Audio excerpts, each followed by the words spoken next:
Inglés razonado. La diferencia entre el inglés y el español. En esta ocasión vamos a hablar de la pregunta para confirmar. La pregunta para confirmar en nuestro curso tiene esa denominación. En los otros cursos de otros métodos se le llama tag questions.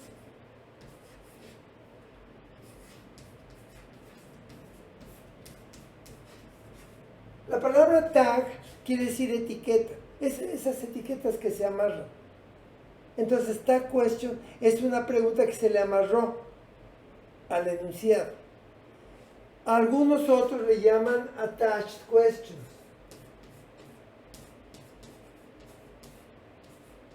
Attached question. Attached es pegado. Es una pregunta que está pegada.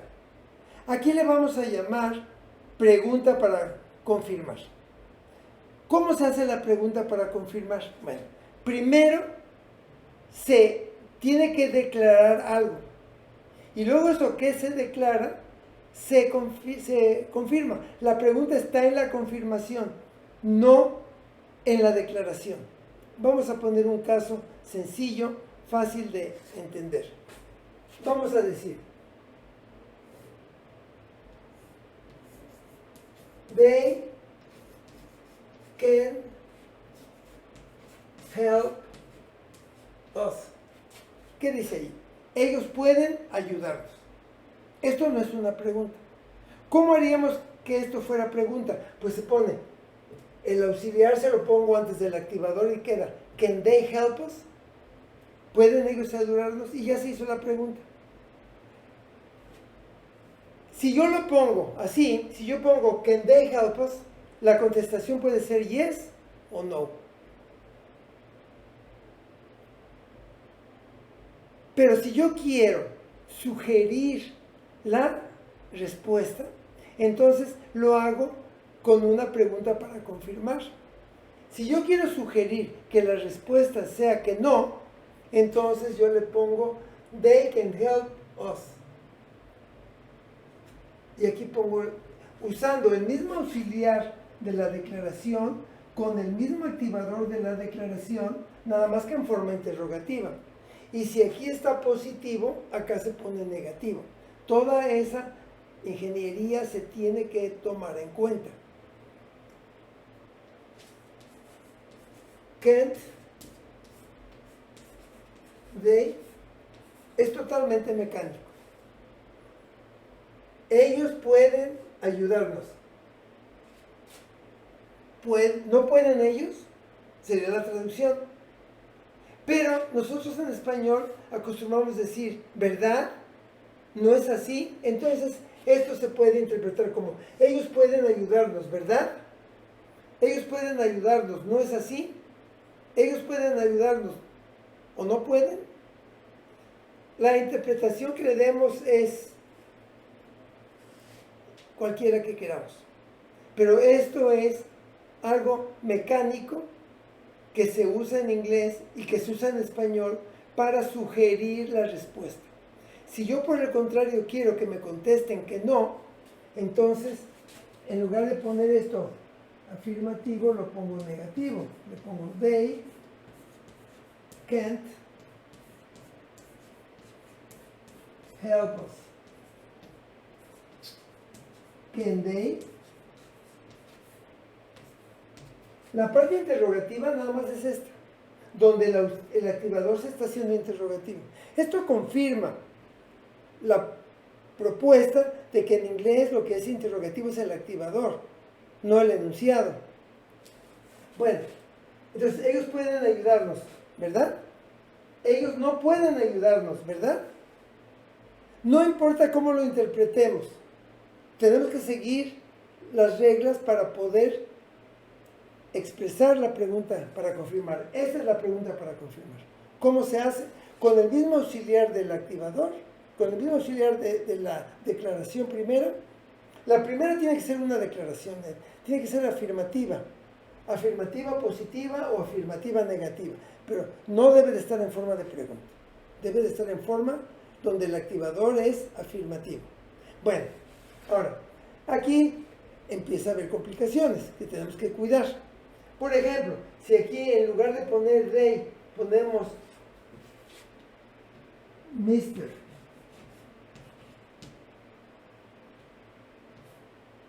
Pérez,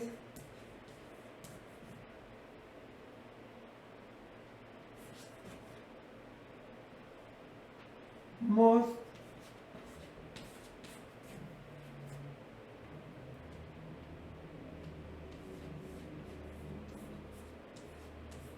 get up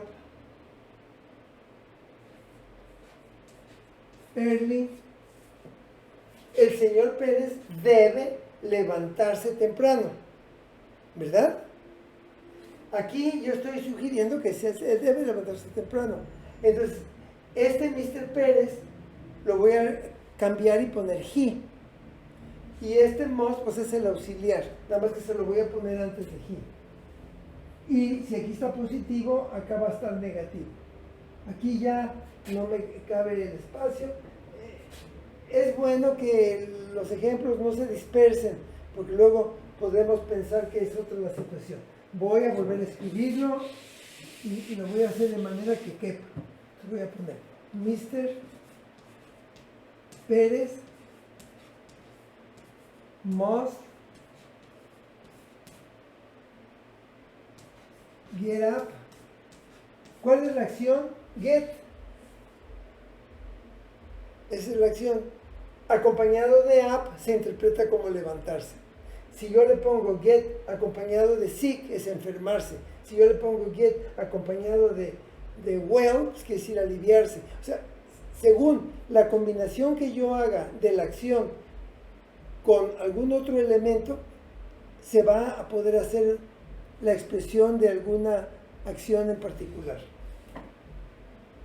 Mr. Pérez must get up early. Esta es una declaración. El señor Pérez debe levantarse temprano, ¿verdad? Para decir verdad, me fijo que se hizo con must, lo hago negativo, mustn't, y ya no repito Mr. Pérez, ya no repito, pongo he. ¿Qué pasa si no puedo hacer esa maroma? Entonces le pongo, vuelvo a repetir Mr. Pérez y digo, Mr. Pérez must get up early. Mustn't Mr. Pérez? Claro que eso no es ágil.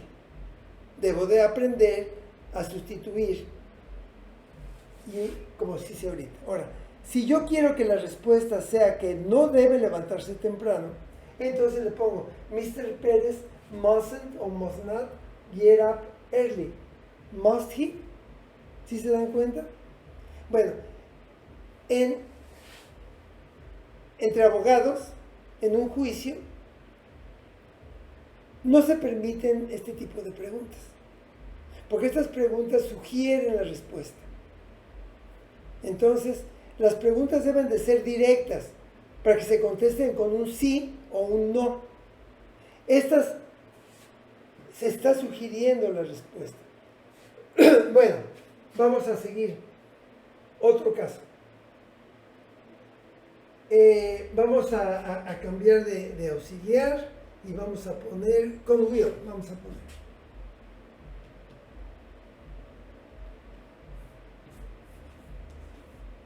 The children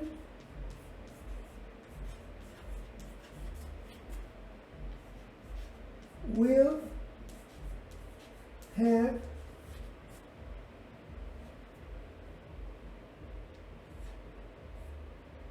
a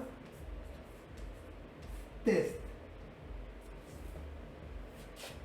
Aquí, the children son ellos.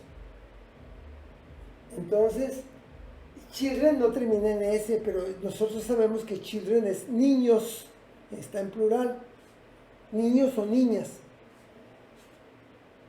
Will tiene una contracción especial que hay que aprender de memoria. No es como en el caso de Kent, con la negación que queda Kent, que es sencilla de elaborar. Acá en el caso de will, la contracción de will, vamos a ponerla, esto es lo pueden poner abajo. Will not se convierte en won't. Las contracciones son para facilitar la pronunciación, no para facilitar la escritura. Las contracciones se usan en el lenguaje oral. Se tiene previsto cómo representar la contracción por escrito para fines literarios. Una persona que está escribiendo una novela, que está reproduciendo el lenguaje de un diálogo entre los personajes, pues tiene que poder tener una forma gráfica de representar eso. Y se hace la contracción. Pero las contracciones primordialmente son para poder reproducir una conversación. Y es oral. Bueno, aquí, will not se convierte en won't. Quiere decir que aquí, nosotros en este enunciado, tendríamos que usar won't, porque aquí lo usamos positivo, entonces acá lo tenemos que usar negativo. Aquí, the children, lo vamos a quitar y vamos a poner mejor they. Entonces queda won't they y su signo de interrogación. ¿Cómo se interpreta esto? Los niños tendrán un examen. Tendrán porque está en futuro. ¿Verdad? Los niños tendrán un examen. ¿No es así? Bueno, ¿qué pasa si no sabemos hacer la contracción? Pues no la usamos. Hay auxiliares que no aceptan contracción. Vamos a ver un caso.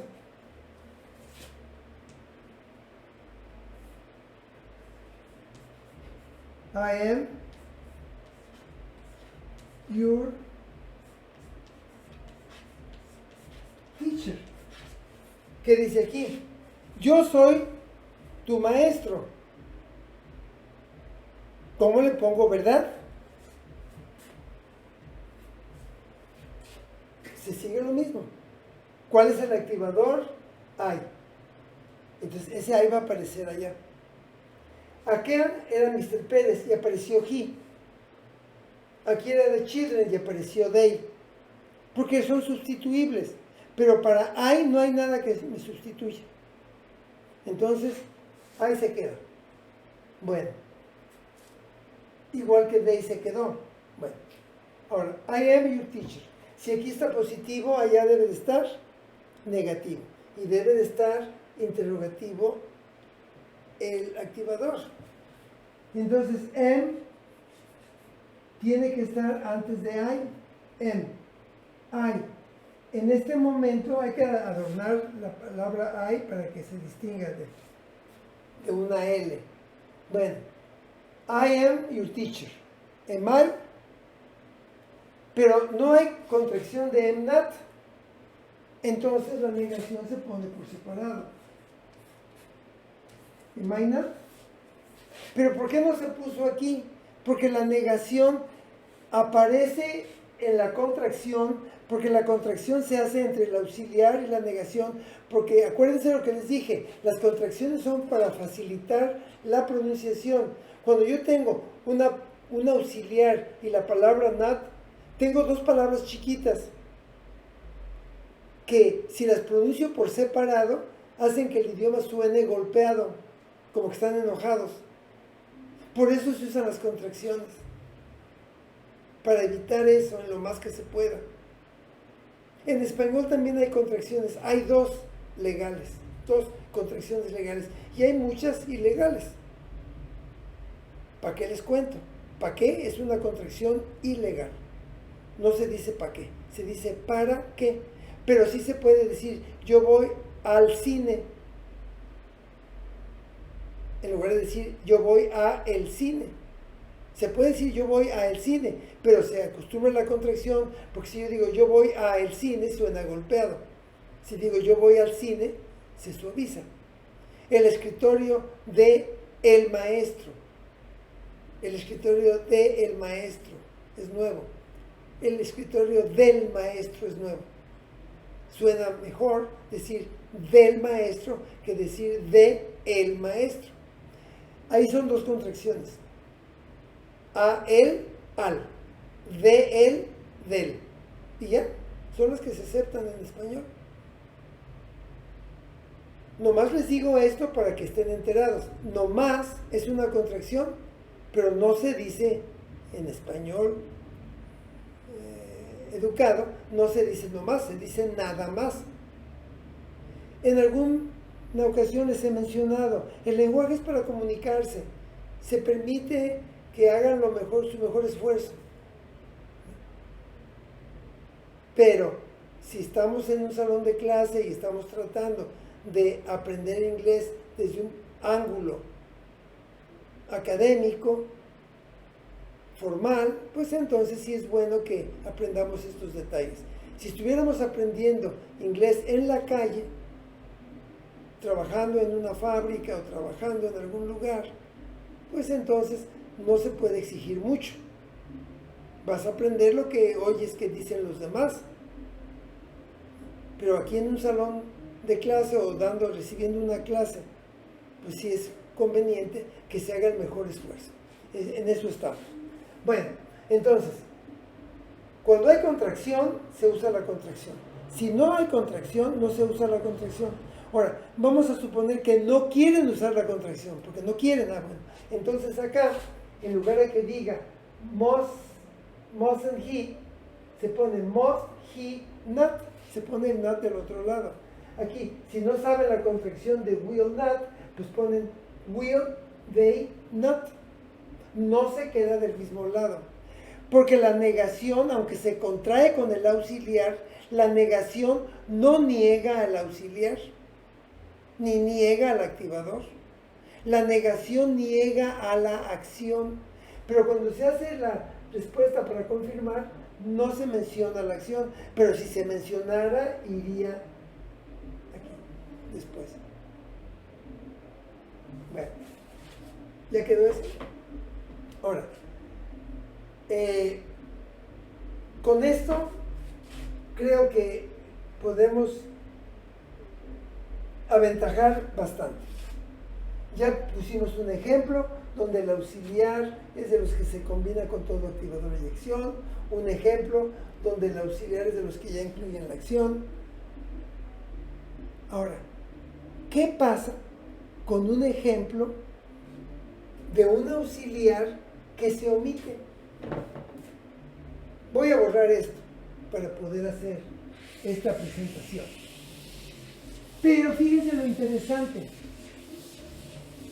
Aquí ahorita estamos a un paso de demostrar que es válida la tesis de que do, does y did se omiten.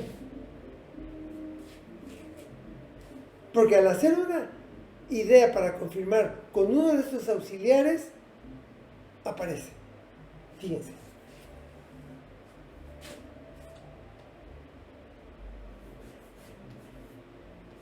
We don't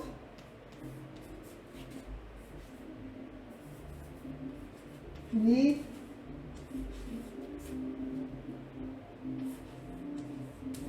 help. ¿Qué dice? Nosotros no necesitamos ayuda, ¿verdad? ¿Cómo van a poner verdad? Pues si el auxiliar es do, lo ponemos antes del activador. Como aquí está negativo, aquí ya queda positivo. Y ya el activador es we, y ya quedó. ¿Está bien? ¿Ya se dieron cuenta? Obsérvenlo. Ahora fíjense en esto.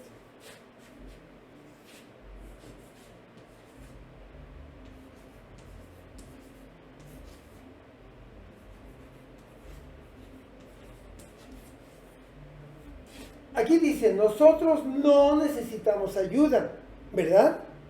Y acá dice, nosotros necesitamos dinero, ¿verdad? ¿Cómo van a poner verdad? ¿Cómo van a poner verdad? Pues tienen que ponerlo con el auxiliar de este lado. ¿Dónde está el auxiliar de este lado? ¿Dónde está el auxiliar de este lado? Se está omitiendo. Entonces, ¿cuál es el que se está emitiendo? No le pasó nada a la acción, se está emitiendo do. Entonces es el que aparece. Do, pero como aquí está positivo, acá va a quedar negativo. Don't we? Este tipo de pregunta demuestra que en inglés el auxiliar do, el auxiliar does y el auxiliar did se omiten en los enunciados donde no se necesitan para hacer interrogativo el activador o para negar con not o para enfatizar. Esto es demostrable, no es arbitrario, no es caprichoso. Como nos lo enseñan en la secundaria, se vuelve algo caprichoso, algo arbitrario. Para las preguntas se les pone do, se les pone does, se les pone did. No. Hay preguntas donde no se le pone does, ni do, ni did, porque llevan otro auxiliar o porque el activador ya es interrogativo. Hay muchos factores. En la manera de explicar las cosas como las explicamos nosotros, se cubren todas las posibilidades. No nada más ciertas posibilidades, se cubren todas. Y todos los auxiliares se someten a las mismas reglas. No hay reglas especiales para unos auxiliares y reglas especiales para otros auxiliares, como ocurre en las clases que se están dando en la secundaria. En la secundaria les dan reglas para usar el auxiliar do, does, y luego reglas para usar am, is y are, y luego reglas para usar can y may y will, y les van dando reglas para cada grupo de auxiliares. Aquí no estamos dando reglas diferentes, aquí las reglas son iguales para todos. ¿Cuál es la regla? Un activador y un auxiliar deben combinarse con la acción. Aquí se está cumpliendo esto. ¿Cuál es el activador? We. ¿Cuál es el auxiliar? Do. ¿Cuál es la acción? Need. We don't need help. Ahora, aquí tiene que cuidar muchas cosas. Aquí tiene que fijarse que help es ayuda, no es ayudar. Ahora, si dijera ayudar, entonces aquí se le pondría to help. ¿Podría estar correcto? Sí, podría estar correcto.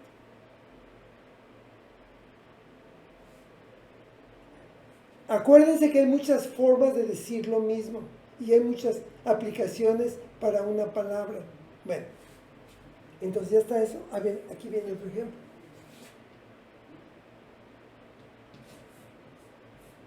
Alice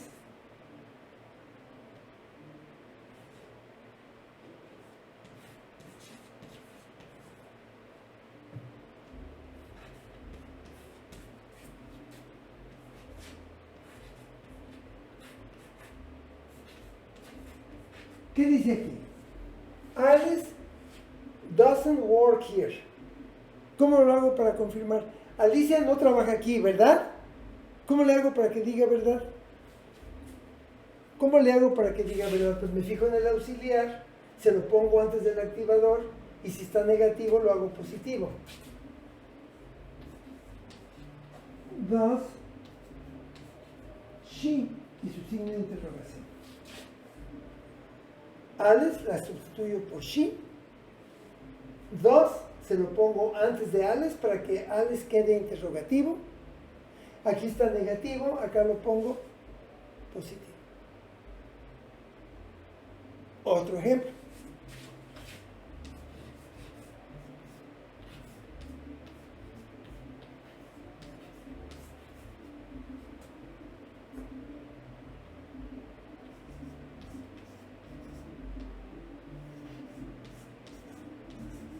Vamos a poner para que sea pregunta, ¿no? Para que se entienda más lógico. Your friend speaks French. ¿Qué dice aquí? Tu amigo habla francés. ¿Cómo arman para que diga verdad? ¿Cuál es la mecánica para que diga verdad? Pues buscan el auxiliar de la primera declaración. ¿Cuál es el auxiliar de la primera declaración? Pues es does. ¿Cómo saben que es does? Porque se omitió y está la S. Esta es la manera de ver el mismo fenómeno, pero desde otro ángulo. ¿Sí? Estos tipo de preguntas, y así son las preguntas, no son de otro modo, así son. My friend speaks French. Doesn't. Si es un hombre, pues es he. Si es una mujer, sería she. Vamos a suponer que es hombre, entonces es he. Y su signo de interrogación. Fíjense cómo queda. Mi amigo habla francés. Doesn't he? Ahora, si fuera amiga, sería aquí. Your friend speaks French. Doesn't he? Doesn't she? Entonces, tu amiga habla francés, ¿verdad? Tienen que ir cuidando todos estos detalles. Eso es lo que hace falta. Por eso muchas veces la comunicación es torpe o difícil, porque las personas no somos cuidadosos de lo que decimos. Hay que ser cuidadoso en lo que uno dice para lograr una mejor comunicación. Bueno, entonces repetimos aquí. Sí, yo quiero hacer una pregunta para confirmar. Primero tiene que haber una declaración. Y eso que se declara, localizamos el auxiliar y se lo ponemos antes del activador. Si lo que se está declarando es positivo, allá se pone negativo. Si lo que se está declarando aquí es negativo, allá se pone positivo. Y esa es la ingeniería. Ahora, esto se ve si lo entendemos cuando lo ponemos en la práctica. Y doy un último ejemplo para ilustrar qué pasa con los auxiliares que se omiten. Si yo pongo, vamos a poner algo más sencillo, ¿no? Vamos a poner they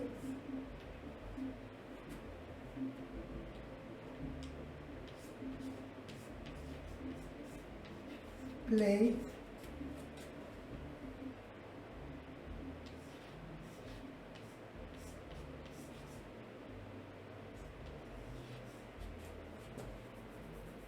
they played with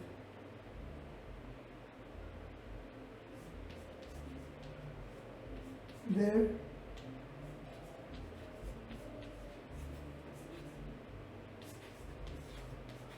ahí la puse, se complicó tantito, no importa. They played with their neighbors. ¿Qué dice aquí? Ellos jugaron con sus vecinos, ¿verdad? ¿Dónde está el auxiliar? Pues no lo encontramos. Los auxiliares son los que están aquí. Estos son los auxiliares. Ninguno de esos aparece acá. ¿Qué quiere decir? ¿Que no tiene auxiliar? No, eso no quiere decir eso.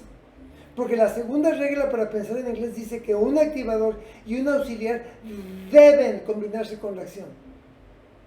Entonces, si nosotros vemos un enunciado y no encontramos el auxiliar, no quiere decir que no tenga auxiliar, quiere decir que se está omitiendo. Eso es lo que quiere decir.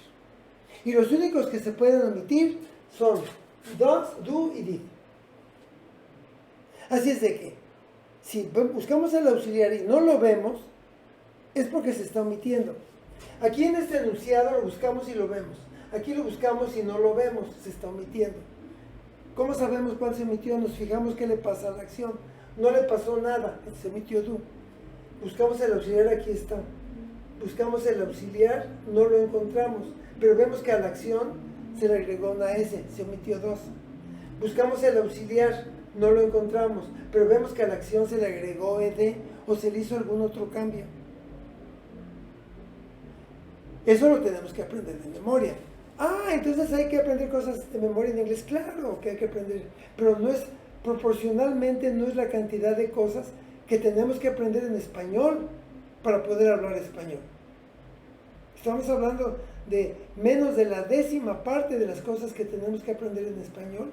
Se tiene que aprender en inglés para poder manejar el idioma. Bueno, entonces dice, they played with their neighbor. They played with their neighbors. ¿Verdad? Ellos jugaron con sus vecinos. ¿Verdad? El auxiliar es did. Se está omitiendo. Entonces se pone aquí. Pero aquí está positivo, por eso se está omitiendo. Entonces acá lo pongo negativo. ¿Entienden? Y ellos, pues se repite aquí. They. Y ahí quedó. Ellos jugaron con sus vecinos, ¿verdad? Ahora, ¿cómo sería si aparece el auxiliar aquí? Pues no hay problema. Sería igual que el manejo de todos los demás auxiliares. Si dijera,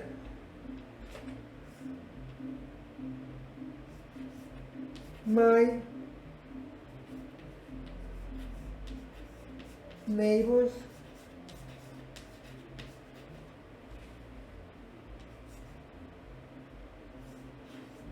didn't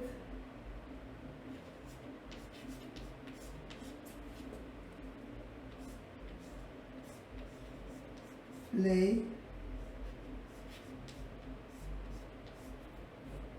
with us.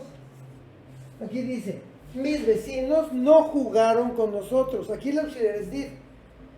No se le puso ed. Esto está en pasado, pero el pasado lo está indicando el auxiliar y no se está omitiendo. Ahora acá, esto está en pasado, pero no está en pasado porque la acción está en pasado, como queremos creer. Está en pasado porque el auxiliar es did y se omitió. ¿Sí? Entonces aquí, el auxiliar es did, no se está omitiendo porque lo necesito para negar con not, pero acá para confirmar, pues pongo did de, sigue siendo de porque mis vecinos son ellos. Entonces queda, my neighbors didn't play with us. Did they? Mis vecinos no jugaron con nosotros, ¿verdad? Estos tres ejemplos, estas tres situaciones nos ilustran que la propuesta de que do, does y did son auxiliares que se omiten es comprobable. Así es como es. Independientemente de que lo queramos reconocer o no lo queramos reconocer, así es como es. Do, does y did son auxiliares muy frecuentes que los que hablan inglés optaron por omitirlos cuando no los necesitan para hacer interrogativo al activador, para negar con not o para enfatizar. Como el signo de más en los números, como el exponente de 1 en los números, como el punto decimal en los números enteros.